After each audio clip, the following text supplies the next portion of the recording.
I've got some bits and pieces that have arrived recently in the post that I'm going to talk about, which are all kind of aligned with 15mm Sci-Fi and a bit of zombie kind of gaming, but kind of vaguely related to that. And I'm also going to switch over to some web pages to talk about some of the products that I've picked up and show you where they are. They're all stuff I've purchased, so none of it's kind of review things. So it's just old bits and pieces. Like I found this aircraft kit on eBay, which I'll show. I found an old Matchbox Destroyed monster. As you can see, it's all in bits. In fact, this is oddly 1/240th scale, I think. So obviously much larger than BattleTech, but I got it for about £2.50, I think. Because look, it's missing lots of things, and it's floppy. It's missing its guns. It's missing its legs. One of its legs. Oh no, maybe I've got another leg. I think I might have another broken leg. But because it's in so many parts, I will show up a bit closer shortly. I was just going to use it for like a scrap heap, kind of like broken down, leaning down mech in a scrap heap as a piece of terrain. So I'll have to sort of airbrush it, weather it up, and do a few things to it. So that's one of the things I'm going to show as well. And so I'll zoom down now, and I'll start that process. Great wreckage, yeah, Graham. Yeah, I thought it was great wreckage. I will zoom in on that now, actually. Yeah, great wreckage because they cost a huge amount of money if you want to get one in good condition. But here is the guy. So you can see the size of it. It's pretty chunky. If I get a BattleTech model, just a moment.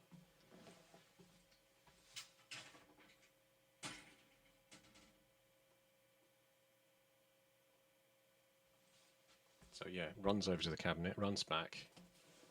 It's all live. So as you can see, this model, which is from the same sort of era, that's well, I think loosely. What is BattleTech? Is it 1/300th or 1/350? I think some people have said 1/320 as a scale. And obviously this is 1/240, so you can see how big it ramps up. So this was made by Matchbox in the UK many years ago, and obviously came as almost as a toy with a plastic arm kit. About 25mm. 1/43 is 25mm, so that's quite 25mm. It would be like whoa, like this sort of size, I think, at least. High, big, because yeah, the 1/240th is N scale, which is railway N scale, is 1/44, I think, and obviously 15mm is 1/100th. So at 1/240th, this is obviously intended to be huge if you went up to the sort of 25mm scale. But yes, I'm going to use its wreckage. I mean, it's missing. It's obviously had something that fits on there, and a big set of guns. This was called the Monster. I think it was for a reason. It has a big set of guns that normally sit on the top. I think early on, BattleTech wise, there was a model made. It wasn't very. I remember it looking a bit. I don't know the best way to say it. It looked a bit effeminate compared to this. It had a sort of funny gait in its walk. It didn't quite look the same as this. I happen to have it in my collection somewhere, and I'll have to dig it out sometime. But I have a BattleTech version of this that someone made. Someone just cast up a small BattleTech version, and again, it's a bit small.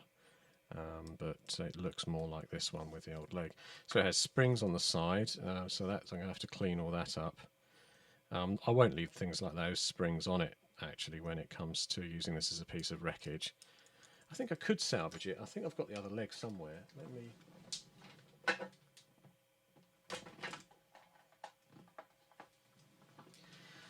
Yes, I do. I do have the other leg. So I do have nearly functioning piece of equipment here that I could certainly do a maintenance repair on those feet to get it in place. There's no way I could model the guns, and I'll show you why in a moment, because they're as thick as straws and it'll be quite a construction. Although this bit around the back, obviously you could just put a case around there. Just seems an awful lot of work when you can get these. I mean, yes, they're expensive if you get one in good condition, about 40 quid or $50 in that sort of order, because it's quite a vintage vehicle. So let's talk about that a bit more though, because I happen to have, through the power of these buttons over here, a method to show some detail on that. It is huge. So yeah, I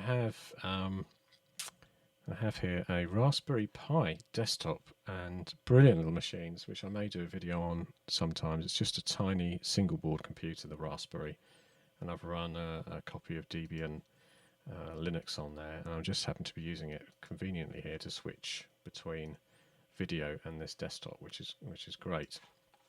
So there it is with its beautiful cannons on the top. So just to sort of show you the comparison, if I jump back to the desktop view, there you go. You can see how big those guns come out further than the front of the vehicle.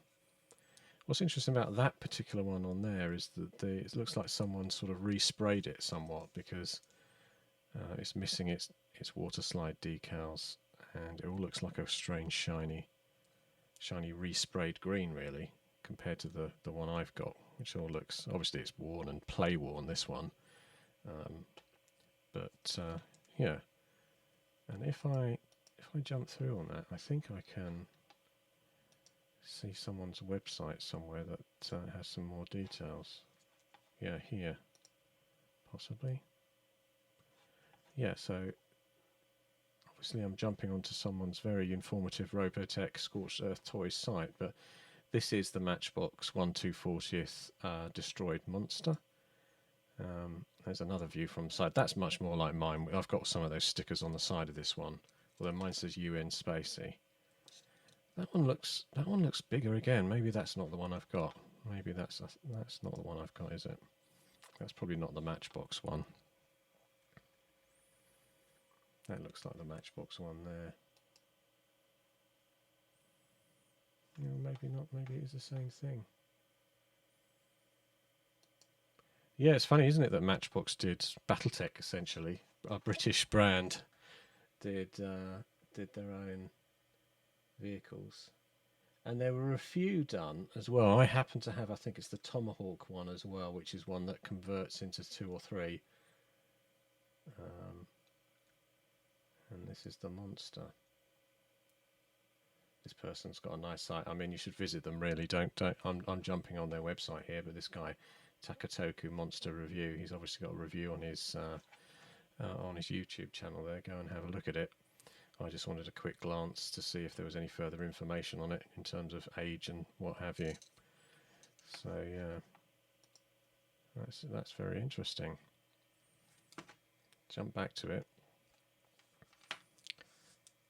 So yeah, they are great little bit of kit. So what I'm going to do is I have this sort of liking for obviously Japanese manga and also Japanese movies like the Studio Ghibli kind of ones, and he's done quite a few where they're kind of after some sort of disaster on Earth, aren't they? And you see a lot of things where the wilderness has reclaimed old robots, and I have that sort of vision for this.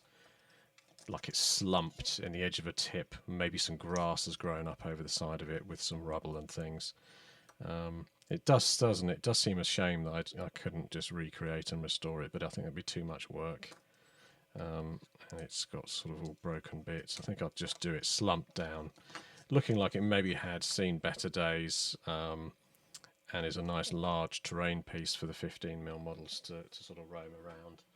So if we have a look at it up against 15mm, you could definitely get away with it as a 15mm vehicle if you're willing to spend 30-40 quid on one on eBay that match the size. So you can see they're just up to the foot there. If I zoom in as well, and you can see the sort of scale of things. There's a lot of die-cast material on it as well as plastic. So yeah, nice piece of kit if you can get if you can afford to splash out on a fully operational fixed one. I mean, even then you're not doing it a justice, are you, if you were going to respray and weather it to be used as a because you'd really want to not keep it mint in box, but you'd want to at least maintain an expensive toy like that for the purpose of history, rather than repaint it like I'm going to do for a piece of terrain. There you go, it has an interesting spring that it's all broken on mine, the mechanism's gone there. So obviously I think they both had a plastic rod on the side and then the spring over there fitted over, and then I don't know if that was part of the process. Certainly can't see what that would do. It just sort of bounces in and out. But the arms articulate, and I'll lock those. But they articulate in two ways actually. You've got a rotation there. Nice design really. They're a bit loose. You can see that will just flop down unless you sort of lock that in. Yeah, and the decals, I mean, again, if I weather this, clean it up, I will put some more on there and weather them and wear the whole thing down to look suitably like a trash heap type thing, or broken down somewhere. Pens and caps stuck together to replicate the look. Yeah, that's it. I mean, the feet are good, aren't they? Good design on those. And the overall hull, there's enough detailing on the top and around the edge here. Great level of detail there. I'll zoom into that. Yeah, nice detailing.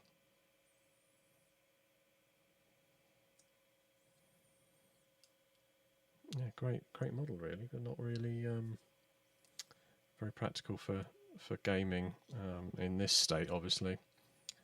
The guns are nice to have that. I wonder what it carries as a destroyed monster. Robotech. I wonder if it. Obviously, the cannons on the top were probably auto AC-20s, maybe 4 AC-20s, auto cannon 20s in the BattleTech language, and these on the side maybe heavy lasers. I don't know. Guessing. All right, so that's that. Put that out of the way, and yeah. Otherwise, here's a small thing, which I'll just go back to me for a moment. Yeah, so these I picked up on Etsy, and Etsy is a fantastic place if you don't use it. It's like an honest version of eBay, where eBay. So there was a phase of eBay, I've got to talk about it, because obviously I was an early crazy adopter buying things on there. Early days of eBay, you sort of thought you could find anything you wanted, and then the shops came on, and then unfortunately everything was a buy it now. And pretty much just like a web store, but you can still get the odd bid. Then the clever wise guys got on there, and obviously they list things at higher prices than you'd expect, and they're not using it as an auction, because auctions, the whole idea is you put a low start in, get people interested, and build up. But now you go on there, you quite often see things, and they're near retail price or above. So anyway, Etsy.com, great place to find bits and pieces. I mean, in particular these ones for gaslands, I believe, like grenades, but they're just generally for anything. These ones were markers for counters in a game, and with the new grunts rules, I've been sort of focusing on looking at making sure group bases work as well as single bases in the game. So all my focus has been on these 4 men for a basic squad, and then 8 men would be 2 bases, and then obviously 12 is 3 bases for a full 12-man squad, which is the kind of limit, plus attachments. And I thought, how am I going to mark damage on those if I wanted to do that on something other than the cards? And these, if I zoom in and get down there, these are very neat. They do them in the set. I mean, just have a look on, I can't remember the name of the Etsy shop, but laser cut grenade tokens, a search on Etsy would soon show them up. They're magnetic, rather neatly made. They smell great because they're made from laser cut NDF. Nice. And they have a simple sort of number sequence on there, up to 10, with an X representing 10, which is kind of good plan. So I can use those and drop them beside a unit in the game, and easily score. While I'm playtesting, I've been using these to just quickly track damage as it's done. So I bought a little pack of about 10 of those. I've never used more than about 3 or 4 at once, but and the other convenient thing is they click together for storage What a bargain. I can't remember what I paid, but it's probably less than $10 for that full set. It was an American store as well. Yeah, so have a look out for those. Great little tokens if you want that kind of thing. Yeah, laser cut MDF does smell great. Yeah, which is interesting. Foreground, the people that make that fantastic laser cut terrain, they've hit some problems, and I was looking on Facebook this week, and it looks like they've gone into some sort of insolvency. And then someone said there was a rumor that PayPal had they owed PayPal £100,000. I don't know how true that was, but there's certainly an insolvency message up. Their website's missing, because I looked at it earlier in the week, because I do occasionally pop on their laser cut site. There's some fantastic model kits, and it was gone, which is a shame. So hopefully they'll recover some way. Either sell their, I don't know, I guess you can sell, because it's laser cut, you could just sell the designs, couldn't you, to someone like Sarisa or another company, and then they could produce the same kits, hopefully. But we'll see how that pans out. So the next thing, which I'll just talk about, is this, and it's just a restructure. Yes, you never. Yeah, I mean that's what you'd say, wouldn't you? If you didn't want to lose all your custom all of a sudden, you would say it was a restructure. But I would personally not shut the website down. I would just put, we're restructuring, shop closed, we'll be back soon. It looks like they've had maybe some financial problems, hence no web store, no website. But well, I can't see the website anymore. I had a look earlier in the week, and before I'd even knew the news about it, I just glanced at it midweek. I thought, oh, the website's down, that'll be back up in a day. Forgot about it, and then last night someone messaged me on Facebook and said, yeah, they've gone out of business, and there's a link to insolvency page. But we'll see whether they do come back, because they're sorely missed. I mean, I really like them at Salute. I pick up a few things there, and I have bought stuff from them over the years. But as I understand it, their game, Relic something, I can't remember what the name of the game was kickstarted, and they've not got around to producing the models. So I think people are disappointed with that and lost money. So that's another addition to sort of bad taste from some people about how they've run that campaign. But again, I didn't back it, so I don't know the details. I haven't followed it. Yes, so Hasegawa is the name of this kit. Yeah, it's a big shame. They will be missed, definitely. Especially me. I mean, I've got cupboards full. I've got that massive tavern that they did, and beautiful piece of work. It took me almost a year to get around to building it. And then when I finally did build it, it took me a whole sort of Christmas holiday break to finish it. Fantastic kits. Right, so if I go down to here. Yeah, so this is a model kit. Again, I picked it up on eBay quite cheap, because the person had already started to put it together, and there were some things clipped off. So it was a bit cheaper than it would be, because I think it's a bit of a collector's item. It's a Shinden, and Japanese sort of reverse fighter with the prop at the back. I'd love to get a couple of these, actually, because really that's what you need, don't you? If you're doing something for 15mm, you want a couple. But it's obviously 1/100th scale, and it doesn't say it anywhere on here, or does it? So it was designed as the world's fastest piston engine fighter in the later stage of World War II. New attempts were made on the Shinden, such as the canard and rear-mounted engine with a 6-bladed propeller. The first aircraft flew on August the 2nd, 1945. But it actually never saw actual combat. And there's a rather neat sort of side look again with this unusual, not only unusual in the sense that the prop is the back, but you get this lower down bit of the wing here. Tail fin. So yeah, I know it's 1/100th because it's sold as 1/100th, but it doesn't actually say anywhere on here. But when I got the kit out, it was clearly that scale. So if I zoom in, too much shaking about, you can see in the main body, and you instantly get a bit confused. I did. You look at that and you think, what's going on here? Because you expect to see a prop at the front there, and obviously that's not the front. This is the front end. I think that's just a bit of sprue that needs to clip off, but I haven't touched it yet. Obviously it's got a clear canopy, as these do. And on the cover of the box, obviously there's a little guy sat in there, but all it is a little nodule, and I couldn't see, because again it was a bit cheap because some bits have been clipped out. I couldn't see whether maybe I'm missing a pilot on the sprue. But there's those two strange tail fins that sit on the wings at the back, and we've got some wheels. We've got the front wheel and we've got the two undercarriage bits. I wonder if it can be modelled with these down. And then that rather large prop, which is really substantial on the back there. Anyway, my view with this is I'm gonna customize it, and that's why I thought if I got two, then it would be a bit more of a project to do two at once for 15mm Sci-Fi. Add some bigger weapons, maybe on the wings, maybe something along the side of this front nose. Possibly even change the prop to a jet, but I like props in Sci-Fi. I don't think it's too bad an idea. There it is on the back, and that's where the canopy glass would go on there to give you that view on that strange pusher style aircraft. And I think it just looks 100% science fiction, really.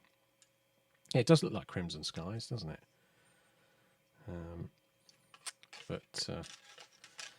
Yes, so yeah, it's good to do some digging on. I don't really need that.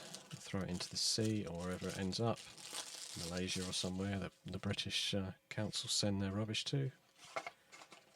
And yeah, so that's nice. And if you're lucky and you can get one like I did that's been tampered or played with before and opened up, you can get them a bit cheaper, but I think they do go for more than like $10-15 or £10-15 or so, in you know, with a full box and everything with it. So that's Hasegawa. I mean, Hasegawa are well known in Japan. I've shown these before. Tri-tools by Hasegawa. They do make fantastic, fine Japanese, very precise tools. And this tri-tool by Hasegawa is designed for picking off specific task of picking up water slide decals when you pick them up off the paper and then drop them on. Unfortunately, I very stupidly used this for a variety of other things. I've got super glue on there, and I've been very bad not using it as it should be for its one particular job. But they are such great. I mean, you can do ultra fine control if you're doing anything on any kind of little hobby craft thing. So yeah, Tri-tool, very good. They do a range of things. And okay, so more Japanese stuff over here. And these arrived this week. Again, another order I've made. I'm not sponsored for any of this gear. And there's a reason behind these. And let's see, let's have a look over here and just see. Bring up again this website so I can talk about these buses. And while that's coming up, I'll switch back so you can see. So anyway, Rebel Miniatures, a USA company, they do 15mm zombies. I think actually Kurasan do as well. And I suddenly had a hankering, and I have got some ordered. I haven't got them here to hand, but I'm getting them painted up and sorted again because of the new grunts rules. I want to sort of show a mix of different things in the book. So I'm going to show a zombie game, classic sci-fi game, and various other things that you can do with the rules. So I had a hankering for a yellow school bus, and so I did a search for 1/100th scale, which is obviously the one true scale, 15mm, and I couldn't find any buses apart from these Japanese ones. And made in Japan company says on there Hino. I did have the website up, if I can just see if I can get that back up again. Yeah, let's see if I can fire up the web page. Here they are.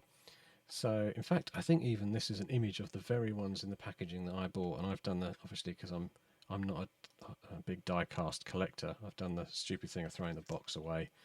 But they if you do a search on AFC diecast coaches or bus, and make sure you put in 1/100th, which is the 15mm scale, you'll get these, and they are exactly 15mm scale. And obviously there's variation in miniature companies 15mm, but these are a bit of a win in terms of scale. have a look at that. They're just about right. If they were on the ground, they could look like they can get in there. Obviously, these are Brigade models figures, and they are quite sort of stocky and chunky anyway, so they're going to look like sort of little fat coach driver type geezers because they're a bit chunky.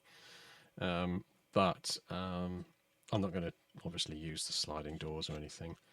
So my plan with these is to do some... Just the monitor trying to turn itself off. Yeah, my plan on this is to do some paintwork by re-airbrushing them.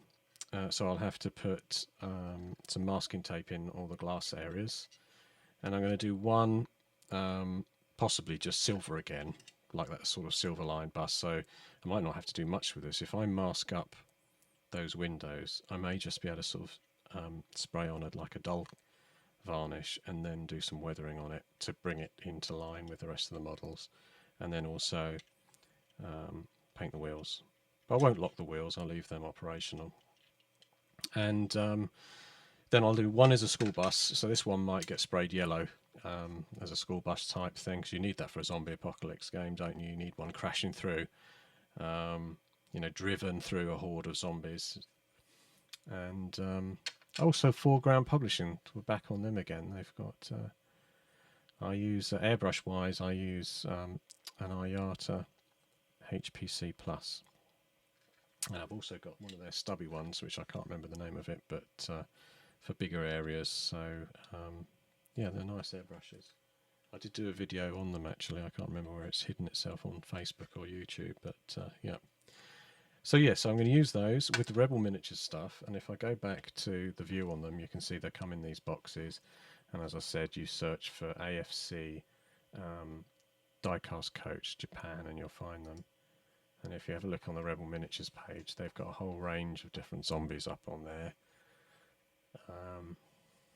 They've got single figures, they've got World War II style undead zombies as well, Nazi zombies, the whole works. Zombie hunters. So I've ordered some of the sort of zombie hordes, the civilians and hospital type ones. I know I got these, so you can see what they look like. I'm group basing them in kind of big hordes, and plan being to have a game with those. And yeah, what I desperately needed some modern coaches. That, I mean, coaches can be used in any period as well, can't they? So that's why I went for these ones. So when I get those zombies, I will demo a game of those sort of things in action as well. And they do some werewolves too. They do some very nicely sculpted. These hunters, I think, are really nicely detailed. Yeah, these ones in particular. I don't know if they're meant to look like characters from a zombie film or something, but those are nicely painted ones too. But yeah, when you get these in hand, the detail is really good, and they're a great 15mm scale too. You know, they're not too tall or too skinny. Yeah, so that was that. There's a quick one on these coaches. Yeah, Japanese. And what it seems to be in Japan is that they don't have very many varied coach styles, but they have all the different livery for every region of Japan for these. So you can basically, if you're mad, you could go and like order 100 different ones of these. They'll all be exactly the same model with a slightly different colour stripe or logo on the sides representing a different region of Japan.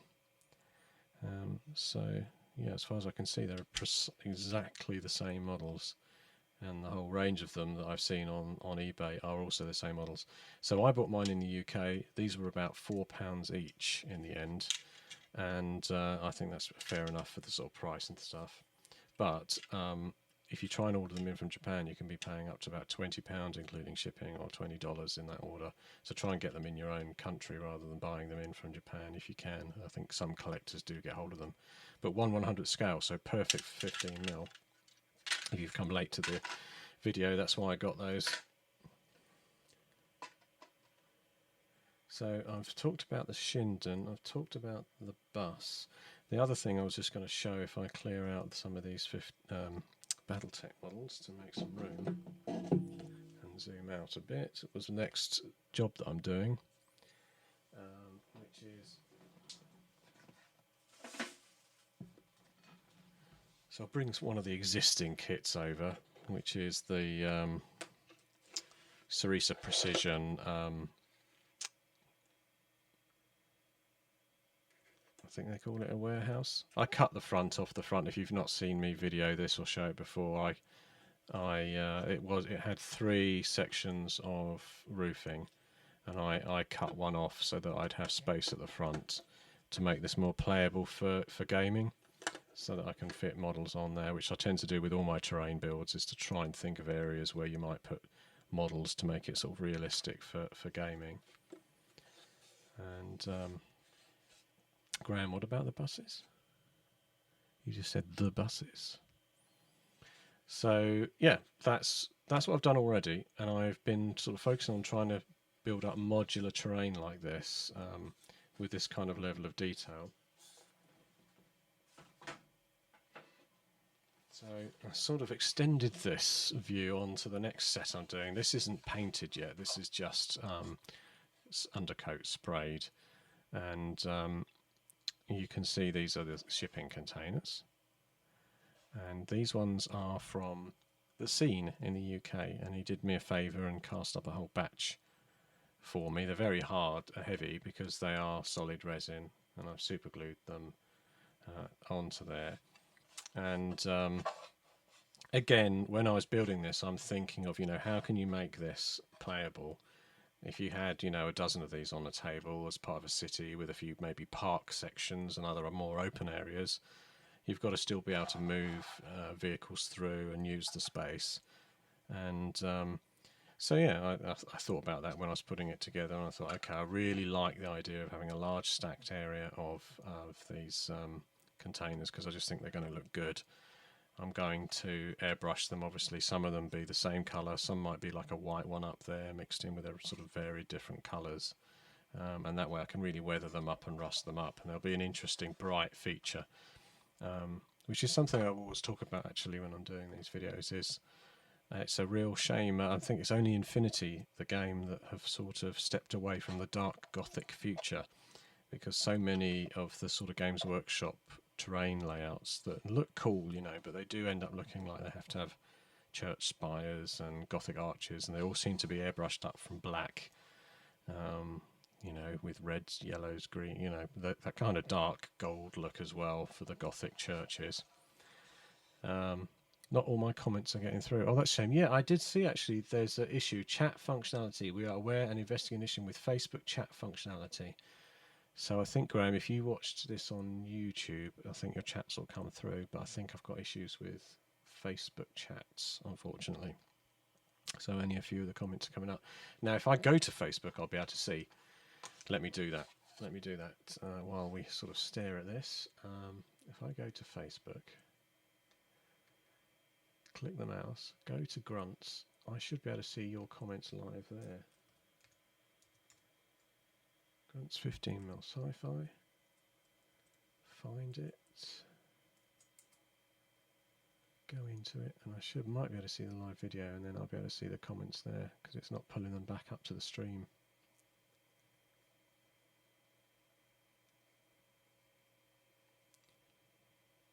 No, Facebook's a mystery again. Oh, no, it is live. So I can see it. Rivets or screws? The buses, rivets or screws? Let's check. Rivets. And a clip. So you could probably clip off that there. Let's zoom in. And get in focus.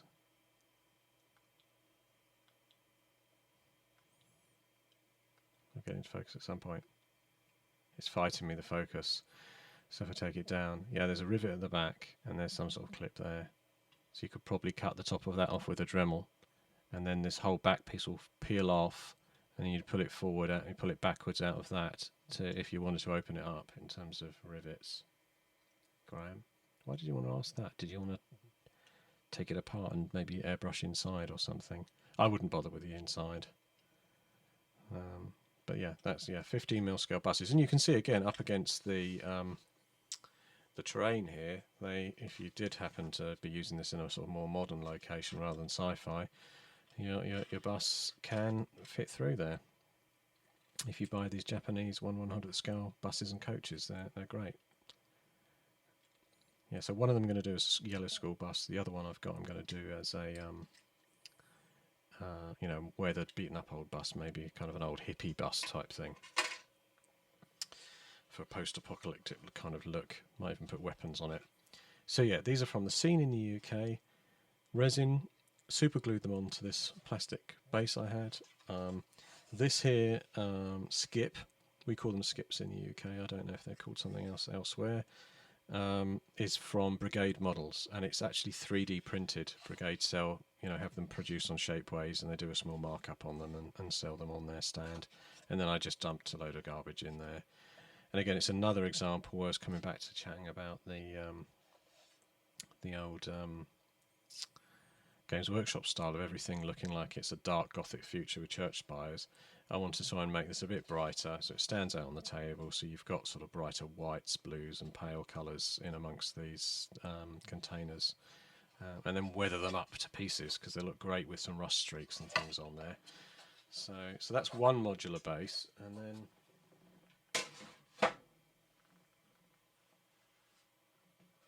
these other ones I've got are from Sarisa, and again they're at the point where I've done all the build. They're all ready to go.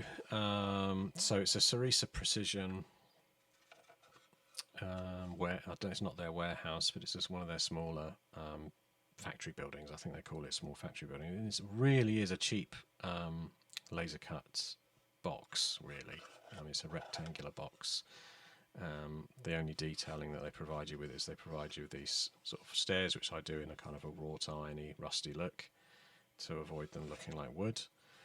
And then there's also these windows on the inside to give it that kind of look of industrial windows. Now what I do to it, and I did on the other kits which I showed earlier, is I put larger doors on, and these are from Antonosity's workshop in the UK. I don't know that they still do those, but I had them stuck around so I can get it in focus.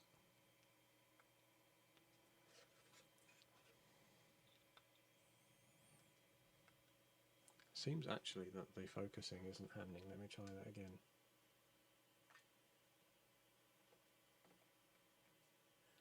May have life now. Yes. So I before I forget the lighting kit, yeah, I'll dig that out. Dig that out in a moment. I'll need to find the website. Let me have a look on it. Oh, it's on eBay. It's on eBay. So let me have a look. Order. So eBay. Light. Order. Yeah, so they're radio controlled LED light kits. That's what you want to search for. Just RC LED lights kit. And I'll show those in action in a minute once I've just gone through the rest of this. And they're expensive. They range from about £15 to about £20-25 a kit, because they're all pre-wired, which is what I was interested in because I didn't want to do any wiring. So yes, I've put resin doors and I've put resin bits all over it to super detail these. And these doors are Antonosity's workshop, as Graham said, they still make them. And then I had some laser cut words made in here out of acrylic stuff, and I've just stuck them on as a kind of logo, again to do them brightly on there. And I've got a couple of like vents and air conditioning units, which were just little bits of resin I had sitting around. On this side, the only thing is the addition on the bottom of a small barrel from Ground Zero Games from their storage range, and a massive vent, a resin vent, which again I just had in my collection from somewhere. Might have picked it up Salute. It's 28mm scale, for bigger scale, but I just thought it looked interesting on there. This is an old Crow in the UK, 6mm resin scale building, but I've kind of scaled it up by putting a larger door on it, and I've put kind of a logo. I think it says Lab or something on there. So and then some sort of funnel thing I had there as well. I have no idea where that came from.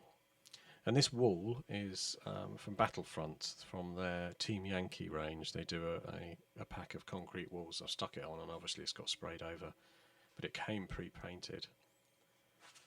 So back to my, making all of these terrain pieces playable. I wanted to make sure you could find cover, you could move up behind areas, you could place models anywhere you like, in a position where they're ready to defend something, and then also have space on the rooftop to place models too. I've got lots of work still to do on this because obviously it's only had a base spray coat, and then I've done a light dusting of a grey to kind of give it a slight highlight before the main airbrushing goes on. And you can see it has a kind of empty inside. It does have there is a floor to go in there. I'm not even sure that I'm going to put it in, but there is a floor in there. I used an N-scale on here, railway model kit subway entrance. Obviously tiny little steps, but it just looks right on the top as a sort of a step down. Add some shadow to there when that's sprayed up, and spray it a slightly different colour from the surroundings, and it will nicely stand out. And again, bits of gubbins and things. I think this is from 15mm.co.uk in their terrain range. It was just something they had going. There's even a little machine gun on there. On top of this stuff, which is the stitching sheet, the crochet sheet. I've showed that off in various videos before. You can buy this crochet sheet, and it looks like steel plate. It's really cheap off Amazon, and you can just cut it so quickly. You use a pair of scissors.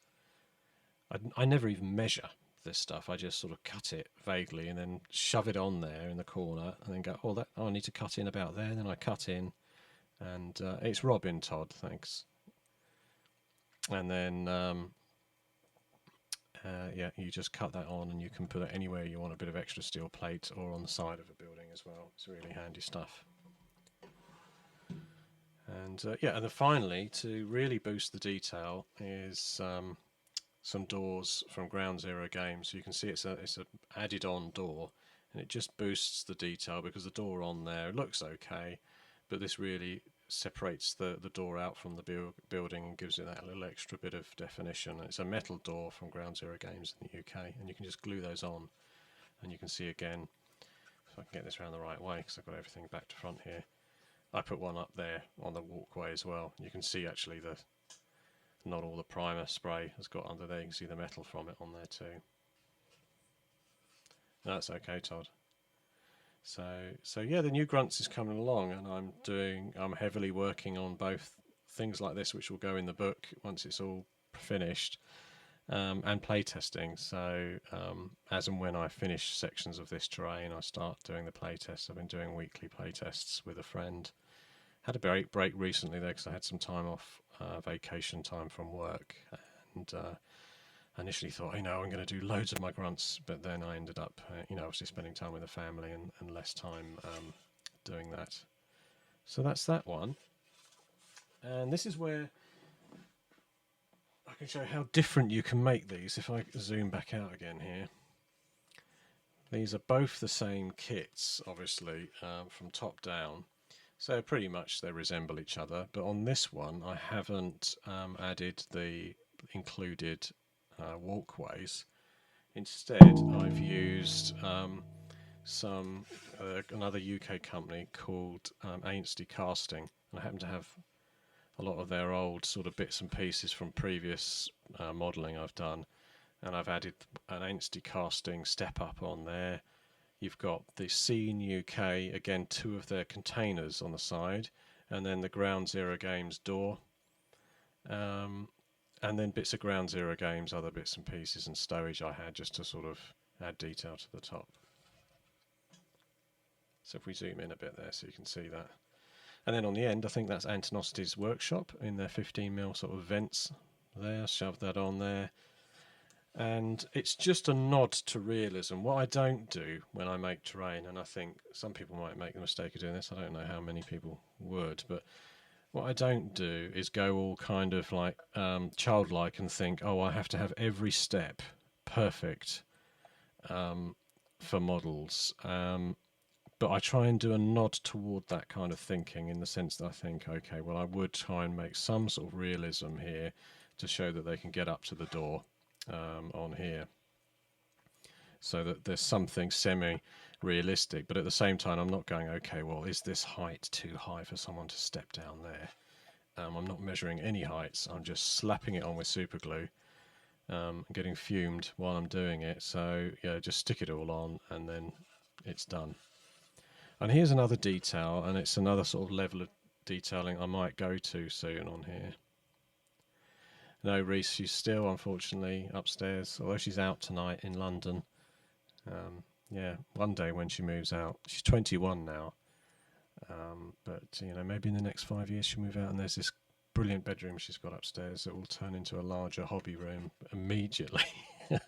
You know how it is when they move out, they probably want to come back at times. But I say, oh, sorry, I've got a little fold-up bed in the corner of your old room.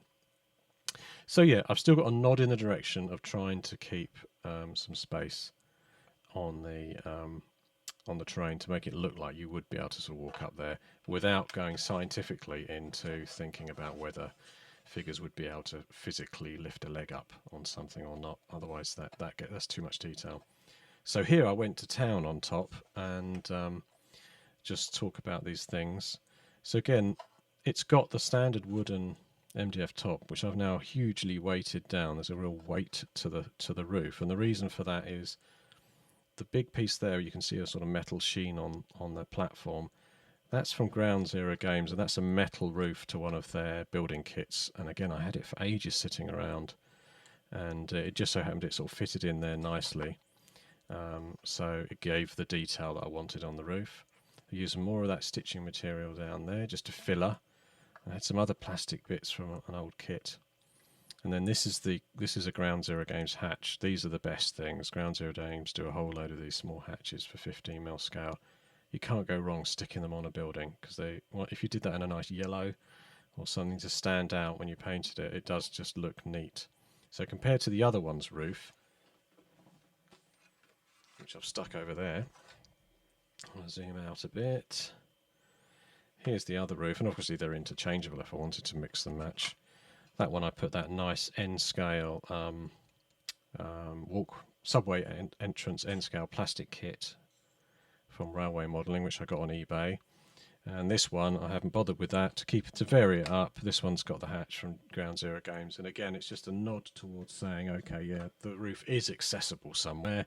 But again, I don't need to represent it in full detail to show where the models are going to be sort of running up the side. But then again, I had a resin kit here for this. This was just like a solid resin tub thing I've stuck on there. Another one of those funnels. For the life of me, I think that funnel is from the Scene UK. I'm not 100% sure. It might be Brigade. But it looks sci-fi on a roof. And then these small things here, which we can zoom into.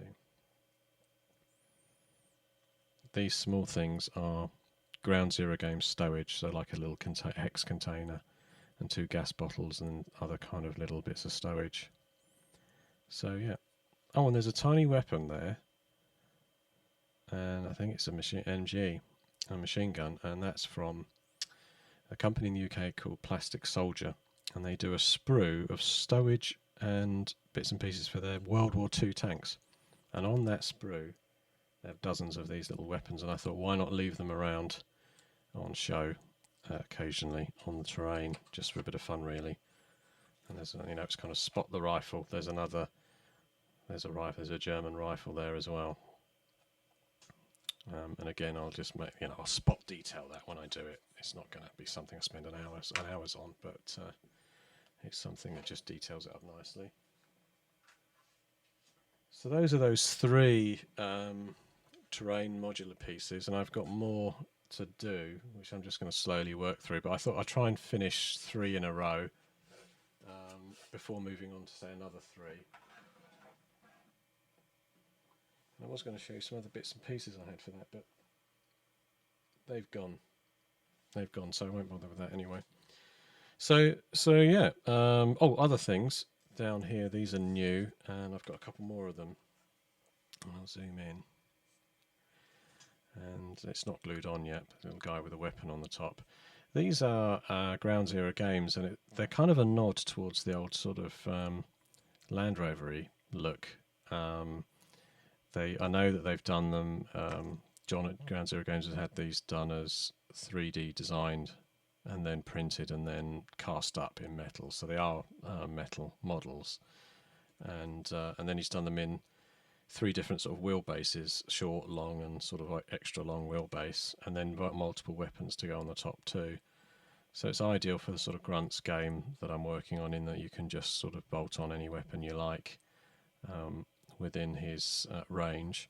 And also his latest set of weapons that John at Ground Zero Games has had made, they are very, very detailed. As you can see, he's had those 3D printed from a 3D design. It just added an extra level of details. Do I game historicals? Yes, I've written a game called Tommy's, which was a World War One game, and I have a huge amount of German World War One infantry and Belgium because I was doing early war, and I used to do a lot of. I was a member of a club locally to me in Crawley that did everything, Napoleonics, and they all jumped on Flames of War when that came out. So yeah, I've played every weird, strange little Napoleonic thing with tiny chits, right through to bolt action and everything else. So I like to sort of give everything a go. Yes, so I do, but I don't. It's not my main focus. Apart from the 15mm.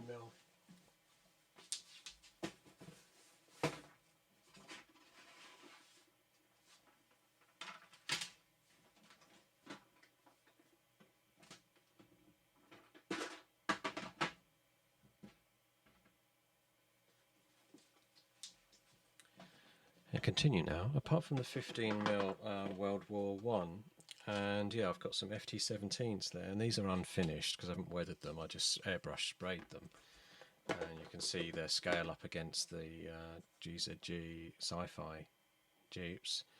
So the FT17, named after 1917, French, and these ones I've done in Belgium colours. It was probably inaccurate to use that roundel on there, actually, because they probably didn't use roundels on their tanks, but I just had a Belgian roundel, so I put that on there from an aircraft on their tank. Yeah, and the Belgians bought several of these off the French. So did the Russians buy these late war. The Russians bought FT17s, and I think even there were American FT17s, and then the Americans used it as a basis for their Shermans, I believe. It was that smaller looking style, and it was probably the founder of the sort of modern looking tank, really, compared to the old this style of British tank, which the Mark 1s, I don't know if that's a Mark 1 or what it is actually, but it's an old kit. I don't think that's 15mm, I think that's 172, not sure.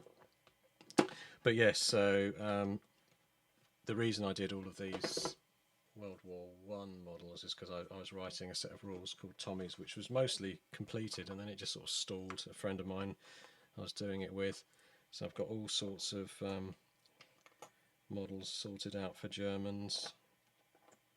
Mostly, half of them are all painted, and they're all Peter Pig. So these are Peter Pig 15mm scale. So again, stuck to the smaller scale rather than anything larger. I have trays and trays of these over here, so I thought I'd just get a couple out so you could see them.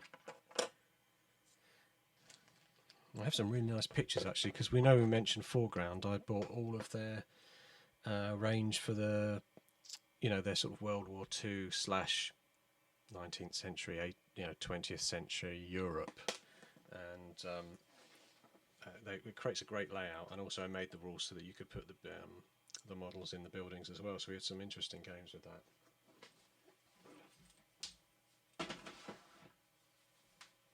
Yeah, so it sounds like Foreground are coming back alive again, which is great, according to...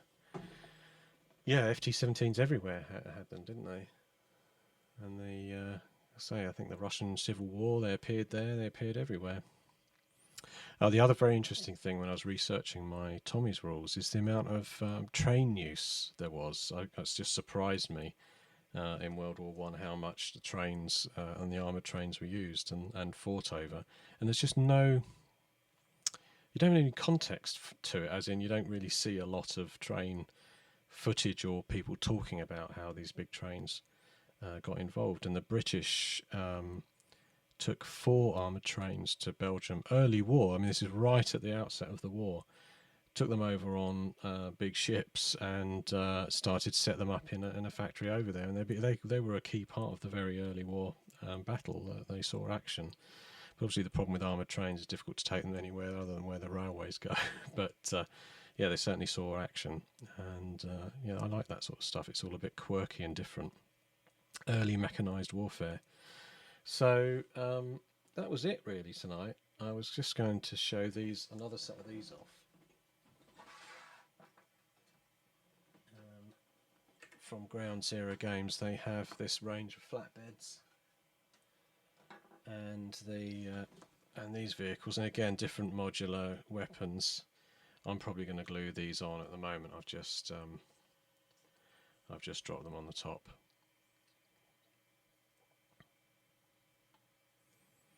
And yeah, that's the same body on both of these.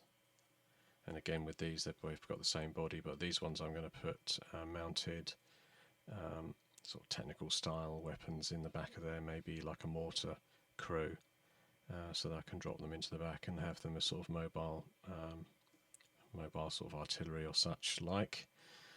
And this one has been painted more as a civilian assistance kind of vehicle as well. But great to put on a bit of terrain, and just very nice support vehicles, and really well done from Ground Zero Games in terms of, yeah, they look boxy, but they look great at the same time. It could be used for near future, current, or even far future style gaming.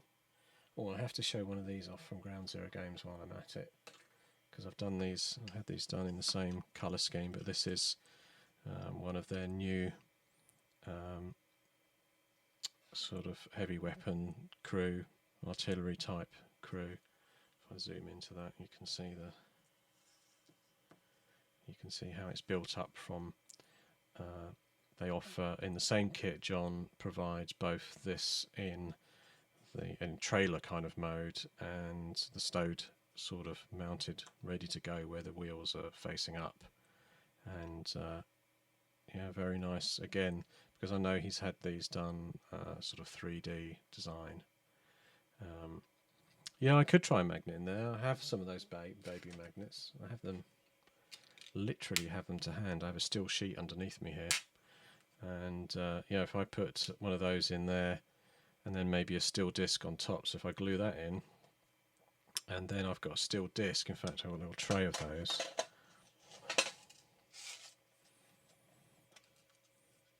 So one of these kind of steel plate discs I could take that nub off there, couldn't I? And then just put that plate on instead, and then it will clip on and flip round and be a lot more sturdy. Yeah, probably if I just put that in the middle, or maybe replace the nub with another magnet. One or two options to approach that. Yeah, I hadn't got around to that yet. It's another job in the long list of little things to sort out. But yes, totally recommend these new ones. I saw this at Salute this year on the Ground Zero Games stand, and I thought I've got to get a couple of those into a game. I think my other one has exactly the same weapon, I'm not sure. No, it doesn't. The other one has a more of an ACAC gun style look. So, and this one's done with the wheels in the ready to rumble trailer mode. But it was really just for the fun of having one in each position. I thought, why not? He provides in the kit both the different ones with one set of wheels, so you can choose which way you want to go. Yeah, so again, great level of detail on there. Definitely want to get. I haven't even had these in a game yet. I've had those painted up, and yeah, I'm desperate to get those into a Grunts game.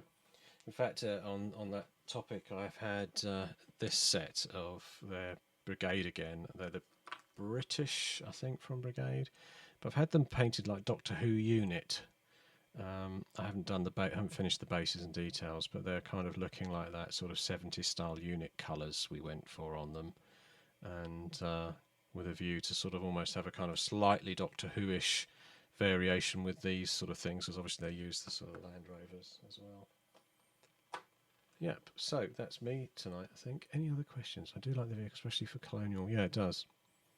Yeah, baby magnets. Kenneth, that sounds like a good idea. Like we're saying, that would definitely go on there. Back to the GoPro, that's me. So yeah, thanks very much for listening in. As I say, I showed you these various terrain pieces, which are on wheels over here at the moment. I've got to get those airbrushed. I've got my airbrush booth now up over the back there, which I think I can zoom to. Yeah, it's not very well lit at the moment, but I'm ready to, when I do my airbrush session on these, I'm going to film it at the same time. So basically, I'll be picking colours and things to use on that. And that reminds me, I did have something else to talk about. I had one other thing to link to on the Raspberry Pi computer, and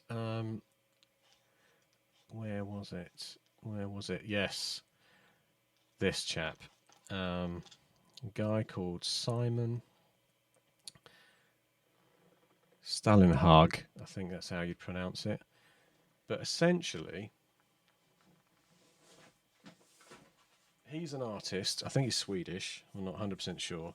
But he's famous for doing this kind of artwork. He's got his own artwork book, which I've also got. But this is a role-playing book he did called Things from the Flood. It's sort of post-apocalyptic after, basically, we went far into the future. And then, well, no, we didn't go that far in the future. They discovered AI, and then amazing technology was born. He does some fantastic vehicle drawings as well in there. I don't want to give away, this is all copyright, obviously. And that's the sort of premise of this book, and that tends to be what his artwork looks like future places that have been seen better days. And also, some of the background in this book is about a biological infection that infected things like tape decks and stuff. So basically, they don't know whether it's from space or where it's from, but it's kind of a mystery style role-playing book. And it's nice stuff. The book itself is nicely produced. I have his art book, which I don't have to show. I have it somewhere. If we look at what you can see on the interweb, you can see the kind of thing and colours I'd like to use really when I do some of this terrain, because I just like brightness on there rather than just going for the usual gothic 40k look. But if you look at that scene, you can see he's really gone to town with some really nice colours, like red curbs, fantastic little bit of detail, loads of wiring hanging everywhere, and even the wires have little yellow stripes and things, so brilliant stuff. Don't know if I'm going to get done for fair use for showing his artwork, but it's just a Google search. And that's what I'd like to do on some of his buildings. I'd love to perhaps even sort of split that kind of colour up there, so you get a nice white top and a black bottom. Just sort of makes it stand out nicely. And then they've gone for that Japanese style red and white pylon thing on the top. So, I mean, definitely worth looking him up. And back to his name again. And Simon Stalenhag. All his art's fantastic, and particularly like it because he often has things like Volvos and Saab cars and things just dotted about in amongst some of this really sci-fi stuff. Oh yeah, and GZG I wanted to mention, I showed off earlier those doors, and if you go to their website to the building parts and fittings, this is where all the doors and blast doors, large doors, so a whole combination in there, and you can see them all on here. Small pressure hatches. He's giving you an idea exactly what I've done. Obviously, I've used the MDF kits, but he's showing you that you can just build a box and then put on these details like the hatches, the doors, the double doors, and they look fantastic in a game. So yeah, great. I'm going to finish up. It's in the UK. It's just after 11 o'clock now, so I'm going to sign off, and thanks to Kenneth, Reese, Graham, and all the other people that were signed on and having a chat tonight.